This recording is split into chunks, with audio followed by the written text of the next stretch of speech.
ಸ್ನೇಹಿತರೆ, ಎಲ್ಲರಿಗೂ ಸ್ವಾಗತ.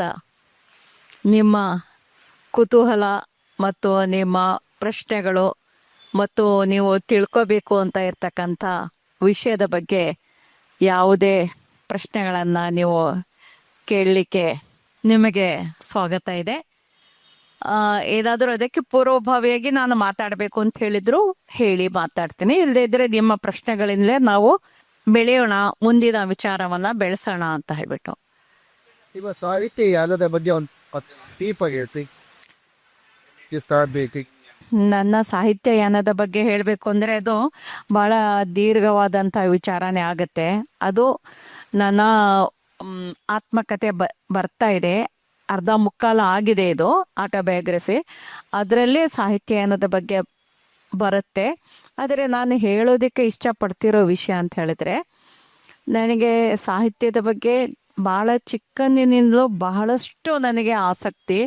ತುಂಬ ಓದ್ತಾ ಇದ್ದೆ. ಎಷ್ಟು ಓದ್ತಾ ಇದ್ದೆ, ಅವುಗಳೆಲ್ಲವನ್ನು ಕೂಡ ಕಲಸು ಮೇಲೋಗರ ಮಾಡಿಬಿಟ್ಟು ಇಲ್ಲಿಂದ ಒಂದು ಕ್ಯಾರೆಕ್ಟರ್, ಅಲ್ಲಿಂದ ಒಂದು ಡೈಲಾಗ್, ಅಲ್ಲಿಂದ ಒಂದು ಘಟನೆ ಸೇರಿಸಿ ನಂದೇ ಕತೆ ಅಂತ ಬರೆದು ಬಿಡ್ತಾ ಇದ್ದೆ, ಕಾಪಿ ಪೇಸ್ಟ್ ಮಾಡಿಬಿಟ್ಟು. ಅದನ್ನು ನನ್ನ ತಂದೆಗೆ ತೋರಿಸ್ತಾ ಇದೆ. ಅವರೇ ನನ್ನ ಮೊದಲ ಓದುಗರಾಗಿದ್ದರು. ಅವ್ರಿಗೆ ತೋರಿಸಿ ಅವ್ರಿಗೆ ಗೊತ್ತಾಗ್ತಾ ಇತ್ತು ಇದು ಕಾಪಿ ಪೇಸ್ಟ್ ಅಂತ. ಹಾಗಾಗಿ ಆದರೂ ಕೂಡ ಅವರು ಸಂತೋಷ ಪಡ್ತಾ ಇದ್ರು. ಅಂದರೆ ಚಿಕ್ಕನ್ನಿಂದ ಸುಮಾರು 10 ವರ್ಷದೊಳಗಿದ್ದು ನಾನೇ ಬರೀತಾ ಇದ್ದೆ. ಹೀಗಾಗಿ ತುಂಬ ನನ್ನ ತಂದೆ ಗೊತ್ತಾದ್ರೂ ಕೂಡ ಪ್ರೋತ್ಸಾಹಿಸ್ತಾ ಇದ್ರು. ಚೆನ್ನಾಗಿದೆ ಅದು, ಇನ್ನೂ ಬರೀ, ಇನ್ನಷ್ಟು ಬರೀ, ನೀನೇ ಆಲೋಚನೆ ಮಾಡಿ ಬರೀ ಅಂತೆಲ್ಲ ಇದು ಮಾಡ್ತಾ ಇದ್ರು. ಅಲ್ಲಿಂದ ಬರವಣಿಗೆ ಆರಂಭ ಆಯಿತು ನಂದು. ಆದರೆ ಹೆಚ್ಚು ಮುಂದುವರಿಲಿಕ್ಕೆ ಅವಕಾಶ ಆಗಲಿಲ್ಲ. ಯಾಕೆ ಅಂತ ಹೇಳಿದ್ರೆ, ನನಗೆ ಯಾವುದೇ ಸಾಹಿತ್ಯಿಕ ಹಿನ್ನೆಲೆ ಇರಲಿಲ್ಲ. ಯಾರು ಕೂಡ ಮಾರ್ಗದರ್ಶನ ಮಾಡೋರು ಕೂಡ ಇರಲಿಲ್ಲ. ಹೀಗೆ ಬರೀಬೋದು, ಹೀಗೆ ಪ್ರಕಟಣೆಗೆ ಕಳಿಸ್ಬೋದು ಅಂತ ಹೇಳೋರು ಕೂಡ ಇರಲಿಲ್ಲ. ಆದರೆ ಪತ್ರಿಕೆಗಳಲ್ಲಿ ಪ್ರಕಟಣೆ ಬರ್ತಾ ಇತ್ತು, ನಿಮ್ಮ ಕಥೆಗಳನ್ನು ಕಳಿಸಿ, ನಿಮ್ಮ ಲೇಖನಗಳನ್ನು ಕಳಿಸಿ, ಕಾಗದದ ಒಂದೇ ಮಗ್ಗುಲಿಗೆ ಬರೆದು ಕಳಿಸಿ ಅಂತ ಹೇಳ್ಬಿಟ್ಟು ಇಲ್ಲೇ ನನಗೆ ಕೊನೆಯವರೆಗೂ ಕಾಗದದ ಒಂದೇ ಮಗ್ಗುಲಿಗೆ ಬರೆಯೋದು ಏನು ಅನ್ನೋದು ಗೊತ್ತಾಗ್ಲಿಲ್ಲ ನನಗೆ. ಅದು ಬಹಳ ನಿಗೂಢವಾದಂಥ ವಿಷಯ ಆಗಿತ್ತು ನನಗೆ. ಒಂದ್ಸರಿ ನಾನು ಬೆಂಗಳೂರಿಗೆ ಬಂದಿದ್ದಾಗ, ಆವಾಗ ಪ್ರಜಾಮತದಾರಿ ಸಂಪಾದಕರಾಗಿದ್ದ ಮನಮೂರ್ತಿಯವರ ಮನೆಯ ಬೋರ್ಡನ್ನು ನೋಡಿ ಬಾಗಿಲು ತಟ್ಟಿ ಒಳಗಡೆ ಹೋಗಿ ಅವರಿಗೆ ನಾನೇ ಪರಿಚಯ ಮಾಡಿಕೊಂಡು, ನಾನು ಕನ್ನಡದಲ್ಲಿ ಕತೆಗಳನ್ನ ಬರಿತೀನಿ ಅಂತ ಸ್ವಲ್ಪ ಬಡಾಯಿ ಕೊಚ್ಕೊಂಡು, ಅವ್ರ ದಕ್ಕರು ಏನು ಹೇಳಲಿಲ್ಲ. ಅವ್ರ ಹತ್ರ ನಾನು ಹೇಳಿದೆ, ಇದೇನು ಇದು ಕಾಗದದ ಒಂದೇ ಮಗ್ಲಿಗೆ ಬರೀರಿ ಅಂತಾರಲ್ಲ, ನನಗೆ ಗೊತ್ತಾಗ್ಲಿಲ್ಲ, ಸ್ವಲ್ಪ ಹೇಳಿ ಅಂದಾಗ ಅವ್ರು ದಕ್ಬಿಟ್ಟು ಒಂದು ಪೇಪರ್ ತಗೊಂಡು ಅದ್ರಲ್ಲಿ ತೋರಿಸ್ಕೊಟ್ರು ಹೇಗೆ ಒಂದು ಸೈಡ್ ಬರೆಯೋದು, ಹಿಂದೆ ಅದು ಪ್ರಿಂಟಿಂಗಿಗೆ ಅದು ಎಲ್ಲ ಅವಕಾಶ ಆಗಬೇಕು ಅದಕ್ಕೆ ಅಂತ ಹೇಳ್ಬಿಟ್ಟು ಹಿಂದೆ ಎದು ಕೂಡ ಬರೀಬಾರ್ದು ಅಂತ ಆ ಥರ ನನಗೆ ಹೇಳಿಕೊಟ್ರು ಅವರು. ಆಮೇಲೆ ಅವರೇ ನನ್ನ ಮೊದಲ ಕಥೆಯನ್ನು ಪ್ರಕಟ ಮಾಡಿದ್ರು. ಹೀಗೆ ಆಮೇಲೆ ನನ್ನ ಮದುವೆ ಆಯಿತು. ಮದುವೆ ಆದ ನಂತರ ಬರವಣಿಗೆಗೆ ವಿರಾಮವಾಯಿತು. ಬರವಣಿಗೆಗೆ ನನಗೆ ಯಾವ ವಸ್ತು ವಿಷಯವೂ ಕೂಡ ಸಿಗ್ತಾ ಇರಲಿಲ್ಲ, ಬರವಣಿಗೆಗೆ ಟೈಮ್ ಕೂಡ ಸಿಗ್ತಿಲ್ಲ. ಮತ್ತು ಬರವಣಿಗೆಗೆ ತುಂಬ ಪೂರಕವಾದ, ಪ್ರೇರಕವಾದಂತಹ ಮತ್ತು ನಿಮ್ಮ ಮನಸ್ಸಿನಲ್ಲಿ ಅನೇಕ ವಿಷಯಗಳು, ಪ್ರಶ್ನೆಗಳು, ಸಮಾಧಾನಗಳು ಮೂಡ್ತಕ್ಕಂಥ ಒಂದು ವಾತಾವರಣ ಇರಬೇಕು. ಅದ್ಯಾವುದು ಕೂಡ ನನಗೆ ಇರಲಿಲ್ಲ. ನಾನು ಬರೀ ಕೌಟುಂಬಿಕ ವಲಯದಲ್ಲೇ ಸೀಮಿತಳಾಗಿದ್ದೆ.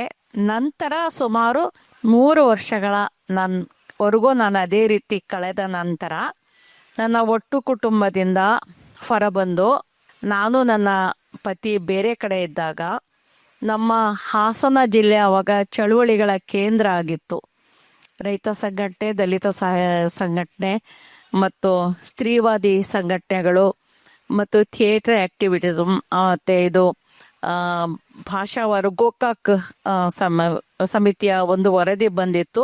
ಅದರ ಒಂದು ಹೋರಾಟಗಳು ಇವೆಲ್ಲವೂ ಮೇಳೈಸಿದಂತಹ ಒಂದು ಬಹಳ ಪ್ರಬುದ್ಧವಾದಂತಹ ವೈಚಾರಿಕ ವಾತಾವರಣ ಇತ್ತು. ಆ ವೈಚಾರಿಕ ವಾತಾವರಣ ನನಗೆ ಸಾಕಷ್ಟು ಒಂದು ಅಗತ್ಯವಾದಂತಹ ಬೌದ್ಧಿಕವಾದಂತಹ ಕೆಲವು ಸಿದ್ಧಾಂತಗಳಿಗೆ ವೈಚಾರಿಕ ಸಿದ್ಧಾಂತಗಳಿಗೆ ನನ್ನನ್ನು ಪರಿಚಯಿಸಿತು. ಆ ನಂತರದಲ್ಲಿ ಜನರೊಡನೆ ಕೂಡಿ ನಾನು ಅವರ ನೋವು ನಲಿವಿನಲ್ಲಿ, ಅವರ ಹೋರಾಟಗಳಲ್ಲಿ, ಅವರೊಡನೆ ನಾನು ಭಾಗಿಯಾದಾಗ ನನ್ನ ಕತೆಗೆ ವಿಷಯ ವಸ್ತುಗಳು ಸಿಗ್ತಾ ಹೋದವು, ಪ್ರಚೋದನೆಗಳು ಸಿಗ್ತಾ ಬಂತು. ನಂತರ ನನಗೆ ಲಂಕೇಶ್ರವರ ಜೊತೆಯಲ್ಲಿ ಅವರು ಸಂಪಾದಕರಾಗಿ ನನಗೆ ಬಹಳಷ್ಟು ಅವಕಾಶಗಳನ್ನು ನೀಡಿದರು. ವರದಿಗಾರಿಕೆಯ ಜೊತೆಯಲ್ಲಿ ಕತೆಗಳನ್ನು ಕೂಡ ಬರೆಯಲಿಕ್ಕೆ ಆರಂಭಿಸಿದೆ. ನನ್ನ ಸಣ್ಣ ಕತೆ ನನ್ನ ಬಹಳ ಇಷ್ಟವಾದಂತಹ ಒಂದು ಪ್ರಾಕಾರ. ಕಾದಂಬರಿಗಳು ಬಂದಿವೆ, ಬಹಳಷ್ಟು ವರದಿಗಳು ಕೂಡ ಇವೆ, ಪ್ರಬಂಧಗಳಿವೆ, ಕವಿತಾ ಸಂಕಲನ ಕೂಡ ಇದೆ. ಹಾಗೆ ಉರ್ದುವಿನಿಂದ ಕನ್ನಡಕ್ಕೆ ಅನುವಾದವನ್ನು ಮಾಡಿದ್ದೇನೆ. ಕಾನೂನು ಗ್ರಂಥವನ್ನು ಕೂಡ ಕಾಮೆಂಟ್ರಿ ಸಹಿತ ಕೌಟುಂಬಿಕ ದೌರ್ಜನ್ಯ ತಡೆ ಕಾಯ್ದೆನ ಎಡಿಟ್ ಮಾಡಿದ್ದೇನೆ, ಅದನ್ನ ಕನ್ನಡಕ್ಕೆ ಭಾಷಾಂತರಿಸಿದ್ದೀನಿ. ಹೀಗೆಲ್ಲ ಇರುವಾಗ ಮುಂದಿನದೆಲ್ಲ ನಿಮ್ಮೆದುರಿಗೆ ಇದೆ, ಹಿನ್ನೆಲೆ ಮಾತ್ರ ನಿಮ್ಮ ಗಮನಕ್ಕೆ ತಂದೆ. So, if anyone has questions, I have the mic here. So, madam, ತಮಗೆ ಅಭಿನಂದನೆಗಳು. Thank you. ನಿಜವಾಗಲೂ ಬಹುಶಃ ಬೂಕರ್ ಪ್ರಶಸ್ತಿಯನ್ನು ತಾವು ತಗೊಂಡ್ಮೇಲೆ ಅದಕ್ಕಿಂತ ಪೂರ್ವದಲ್ಲಿ ತಮ್ಮ ಚಿಂತನೆ, ಇದು ತಗೊಂಡ್ಮೇಲೆ ಚಿಂತನೆ ಯಾವ ರೀತಿ ಬದಲಾವಣೆ ಆಗ್ಬೋದು ಅಂತ? ಬುಕ್ಕರ್ ಪ್ರಶಸ್ತಿ ಮತ್ತೆ ನನ್ನ ಚಿಂತನೆಗಳನ್ನ ಬದಲಾವಣೆ ಮಾಡುವಷ್ಟು ಪ್ರಭಾವಶಾಲಿಯಾಗಿಲ್ಲ ಬುಕ್ಕರ್ ಬಹುಮಾನ. ಯಾಕೆ ಅಂದ್ರೆ ಬುಕ್ಕರ್ ಲಿಸ್ಟ್ ನಲ್ಲಿ ಬಂದು ಅಲ್ಲಿ ಒಂದು ಇತಿಹಾಸ ಸೃಷ್ಟಿನೇ ಕನ್ನಡದಿಂದ ಆಗಿದೆ ಹೊರತು ಬುಕ್ಕರ್ನಿಂದ ಇಲ್ಲಿ ಇತಿಹಾಸ ಸೃಷ್ಟಿ ಆಗಿಲ್ಲ. ಆದ್ರೆ ಜನ ಸಂಭ್ರಮಿಸ್ತಾ ಇದ್ದಾರೆ, ಅಪಾರ ಸಂತೋಷ ಪಡ್ತಾ ಇದ್ದಾರೆ, ಇದನ್ನ ಸಂಭ್ರಮಿಸ್ತಾ ಇದ್ದಾರೆ. ಚಿಂತನೆಗೆ ಮತ್ತೆ ಅದು ಅಂತಾರಾಷ್ಟ್ರೀಯ ಮಟ್ಟದ್ದೇ ಇರಬಹುದು, ಒಂದು ಬಹುಮಾನಕ್ಕೂ ಹೆಚ್ಚು ಅದು ಪ್ರಭಾವಶಾಲಿ ಆಗೋದಿಕ್ಕೆ ಸಾಧ್ಯ ಇಲ್ಲ. ನಮ್ಮ ಮೂಲ ಚಿಂತನೆಗಳು ಮೂಲವಾಗಿಯೇ ಇರುತ್ತವೆ, ಅದು ಒರಿಜಿನಲ್ ಆಗಿಯೇ ಉಳಿಯತ್ತೆ. ಅದನ್ನ ಈ ಬುಕರ್ ಪ್ರಶಸ್ತಿ ಪ್ರಭಾವಿಸೋದಿಲ್ಲ. ಅದರ ಒಂದು ಬದಲಾವಣೆ ಅಂತ ಹೇಳ್ತೀನಿ, ಬದಲಾವಣೆ ಆಗಿದೆ, ಪ್ರಭಾವಕ್ಕಿಂತ ಹೆಚ್ಚಾಗಿ ಆಗಿರೋ ಬದಲಾವಣೆ ಅಂತ ಹೇಳಿದ್ರೆ, ನನಗೆ ಬುಕರ್ ಬಹುಮಾನ ಬಂದ ನಂತರ ತುಂಬ ಹೆಚ್ಚಿನ ಪ್ರವಾಸ ಜಾಸ್ತಿ ಆಗಿದೆ. ಅದು ನಾನು ಕಂಡು ಕೇಳಿ ಅರಿಯದ ಎಲ್ಲ ರೀತಿಯ ಒಂದು ಸಾಹಿತ್ಯದ ಹಬ್ಬಗಳು, ಪ್ರಪಂಚದಾದ್ಯಂತ ನಡೀತಾ ಇರ್ತಕ್ಕಂಥ ಎಲ್ಲ ಸಾಹಿತ್ಯದ ಹಬ್ಬಗಳಲ್ಲಿ ನನ್ನನ್ನು ಆಹ್ವಾನ ಮಾಡ್ತಾ ಇದ್ದಾರೆ. ಅವುಗಳ ಹೆಸರುಗಳನ್ನು ಇದುವರೆಗೆ ನಾನು ಕೇಳಿರಲಿಲ್ಲ.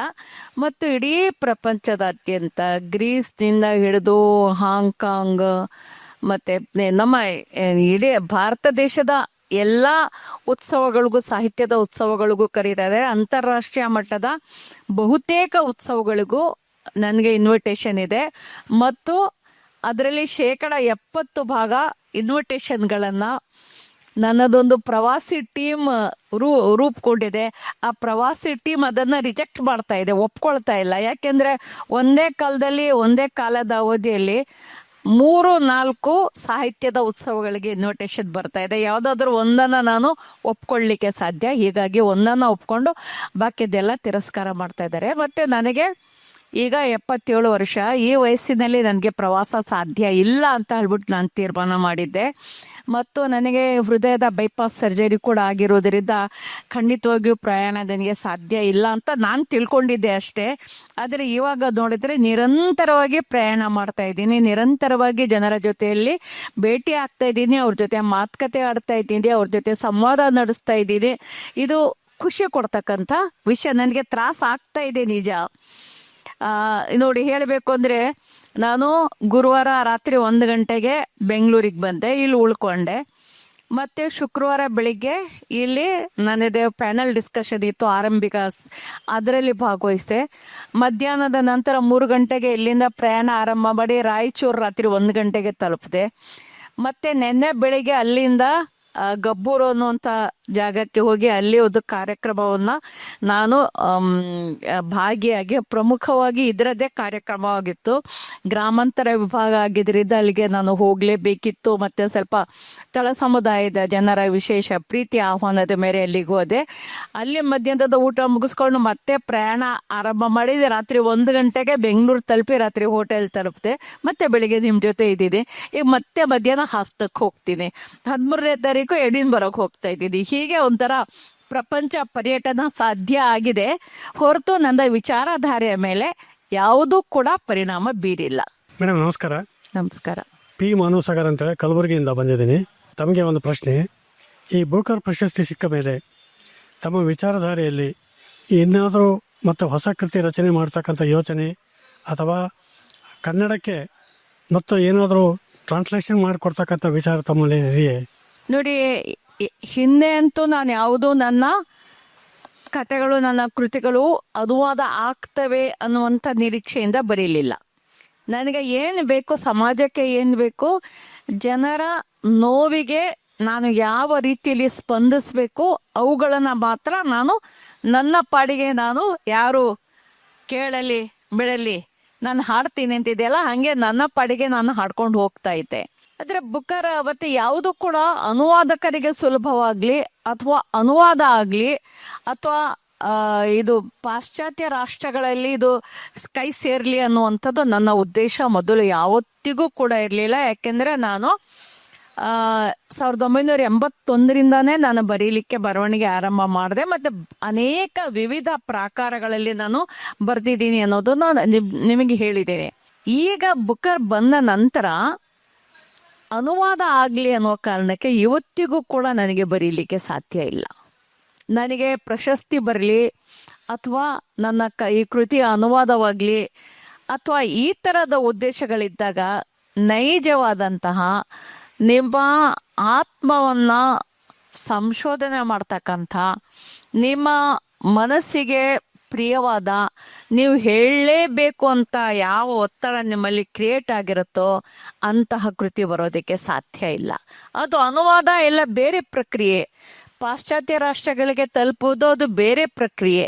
ಆದರೆ ಬರವಣಿಗೆ ತುಂಬ ಆತ್ಮಗತವಾದ, ತುಂಬ ಪ್ರೀತಿಯ, ತುಂಬ ವೈಯಕ್ತಿಕವಾದಂಥ ಒಂದು ಅನುಭವ. ಅದರ ಮೇಲೆ ಈ ರೀತಿಯ ಪ್ರಭಾವಗಳು ಬರಲಿಕ್ಕೆ ಸಾಧ್ಯ ಇಲ್ಲ ನನ್ನ ಮಟ್ಟಿಗೆ. ನಮಸ್ಕಾರ ಮೇಡಮ್. ಜಸ್ಟ್ ಈಗ ತಾವು ತಮ್ಮ ಸಣ್ಣ ಕಥೆಗಳಲ್ಲಿ ಹೆಚ್ಚಾಗಿ ಮುಸ್ಲಿಂ ಜನಾಂಗದ ಮಹಿಳೆಯರ ಪರಿಸ್ಥಿತಿ ಬಗ್ಗೆ ಬರೆದಿದ್ದೀರಿ. ಮೊದಲನೇದಾಗಿ ನಿಮಗೆ ನಾನು ನಿಮ್ಮ ಧೈರ್ಯದ ಬಗ್ಗೆ ನಾನೊಂದು ಅಭಿನಂದನೆ ತಿಳಿಸ್ಬೇಕು. ಯಾಕಂದರೆ ಮುಸ್ಲಿಂ ಜನಾಂಗದಲ್ಲಿ ಇದ್ದುಕೊಂಡು ಅವರ ಪರಿಸ್ಥಿತಿಯನ್ನು ನೀವು ಎಲ್ಲ ಅದರ ಬಗ್ಗೆ ವಿವರವಾಗಿ ಬರೆದಿದ್ದೀರಲ್ಲ.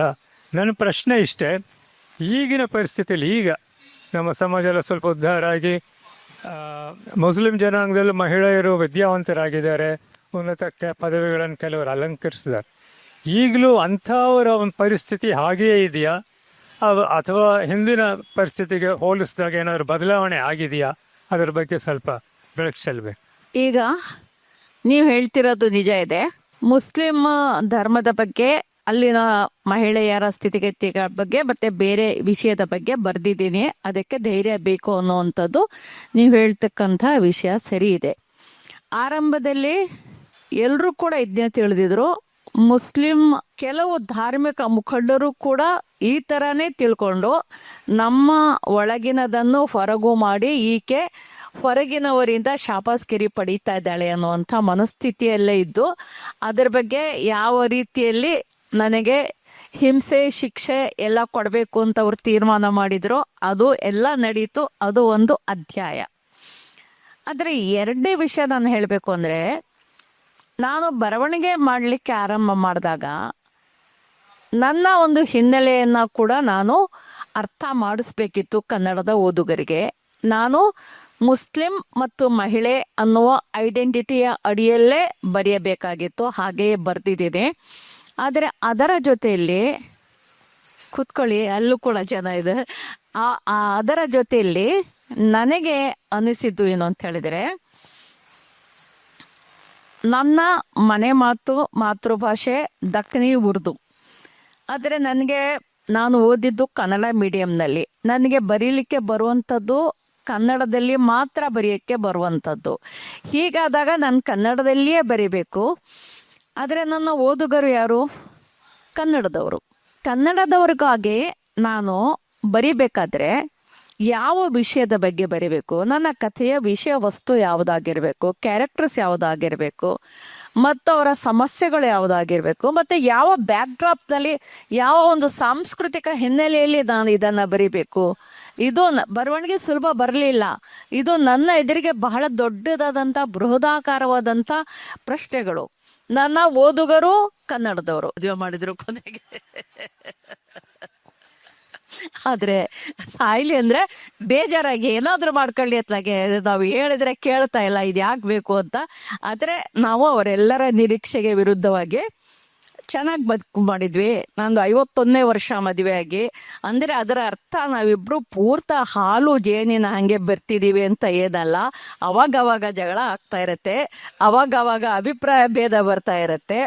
ಆದ್ರೆ ಅವಾಗವಾಗ ನೀನು ತಾನು ಅಂತ ಅಂದ್ಕೊಳ್ತೀವಿ. ಆದ್ರೂ ಕೂಡ ಅದು ನಮ್ಮ ವಿಶ್ವಾಸವನ್ನ ಕುಗ್ಗಿಸಿಲ್ಲ, ನಮ್ಮ ಬಾಂಡಿಂಗ್ ಅನ್ನ ಕುಗ್ಗಿಸಿಲ್ಲ. ನಮ್ಮಲ್ಲಿ ಅದೇ ಹಿಂದಿನ ಜಗಳ ಕೂಡ ಬಹಳ ಗೌರವಪೂರ್ವವಾಗಿ ಜಗಳ ಮಾಡ್ತೀವಿ. ಮತ್ತೆ ತೀರಾ ನನಗೆ ಕೋಪ ಬಂದು ಚೀರಾಡ್ತಾ ಇದ್ದಾಗ ಅವ್ರು ಸುಮ್ಮನೆ ಹೋಗ್ಬಿಡ್ತಾರೆ, ಅಥವಾ ಅವರಿಗೆ ತುಂಬಾ ಕೋಪ ಬಂದು ಏನಾದ್ರು ಕೂಗಾಡ್ತಾ ಇದ್ದಾರೆ ಅಂದ್ರೆ ನಾನು ಸುಮ್ಮನೆ ಹೋಗ್ಬಿಡ್ತೀನಿ. ಅದೊಂದೇ ಸ್ಟ್ರಾಟಜಿ ನಾವು ಯೂಸ್ ಮಾಡೋದು. ಆಮೇಲೆ ನಾವಿಬ್ರು ಬಂದು ತಪ್ಪಾಯ್ತು ಹಂಗ ಆಗ್ಬಾರ್ದಾಗಿತ್ತು, ಹೇಳ್ಬಾರ್ದಾಗಿತ್ತು ಅಂತ ಕೂಡಲೇ ಪ್ಯಾಚಪ್ ಕೂಡ ಮಾಡ್ಕೊಳ್ತೀವಿ. ಮತ್ತೆ ಯಾವತ್ತೂ ಕೂಡ ಮಾತು ಬಿಟ್ಟು ಒಂದು ದಿನ ಇದ್ದೀವಿ ಆ ಥರದ್ದಿಲ್ಲ. ನಮ್ಮ ಮುನಿಸು 10-15 ನಿಮಿಷ ಅರ್ಧ ಗಂಟೆಯಲ್ಲಿ ಮುಗ್ದೋಗತ್ತೆ. ಹೀಗಾಗಿ ಇವತ್ತಿಗೂ ಕೂಡ ಬದುಕು ಮಾಡ್ತಾ ಇದ್ದೀವಿ. ಅವರ ಎಲ್ಲ ಕಷ್ಟ ಅವರೆಲ್ಲ ಈಸ್ ನಾಟ್, ಅದೇನು ಹೇಳ್ತಾರಲ್ಲ, ವಿರುದ್ಧ ಧ್ರುವಗಳು ಆಕರ್ಷಿಸ್ತವೆ ಅಂತ. ಹಾಗೆ ನಾನು ಭಾಳ ಔಟ್ ಗೋಯಿಂಗ್, ಭಾಳ ಜನರ ಜೊತೆ ಸಂಪರ್ಕ, ಭಾಳ ಮೀಡಿಯಾ ಜೊತೆಗೂ ಭಾಳ ನಾನು ಸುಲಭವಾಗಿರ್ಬೋದು. ಅವ್ರು ಅಷ್ಟೇ ನಾಚಿಕೆ ಸ್ವಭಾವದವರು, ಅಷ್ಟೇ ಸಂಕೋಚ ಸ್ವಭಾವದವರು. ಮನೆಯಲ್ಲೆಲ್ಲ ಮೀಡಿಯಾದವರು ಕ್ಯಾಮ್ರಾಗಳನ್ನ ಇಟ್ಕೊಂಡು ಫೋಕಸ್ ಮಾಡ್ತಿರ್ಬೇಕಾದ್ರೆ ಹಿಂಬಾಗ್ಲಿಂದ ಸುಮ್ಮನೆ ತಮ್ಮ ಅಂಗಡಿಗೆ ಸೇರ್ಕೊಳ್ತಕ್ಕಂಥವ್ರು. ಸೊ ಹೀಗಾಗಿ ಬುಕ್ಕರ್ ಬಂದಾಗ, ನಾನು ಲಂಡನ್ನಲ್ಲಿದ್ದಾಗ ನಮ್ಮ ಎಲ್ಲ ಮೀಡಿಯಾ ಮಿತ್ರರಿಗೆ ನಾನು ಸಿಗದೆ ಇದ್ದಾಗ ಎಲ್ಲ ಹೋಗಿ ನನ್ನ ಗಂಡ ಸುಲಭವಾಗಿ ಅಂಗಡಿ ಸಿಗ್ತಾರೆ, ಅವ್ರ ಮುಖಕ್ಕೆ ಕ್ಯಾಮ್ರಾ ಹಿಡಿದು ಮಾತಾಡಿ ಅಂತ ಏನು ಎಲ್ಲವ್ರನ್ನ ನನ್ನ ಬಗ್ಗೆ ಕೇಳಿದ್ದಾರೆ. ಅದು ಬಹುಶಃ ಅವರ ಇಡೀ ಜೀವನದಲ್ಲಿ ಅತ್ಯಂತ ಕಠಿಣ ಸಂದರ್ಭ ಅಂತ ತಿಳಿತೀನಿ ನಾನು.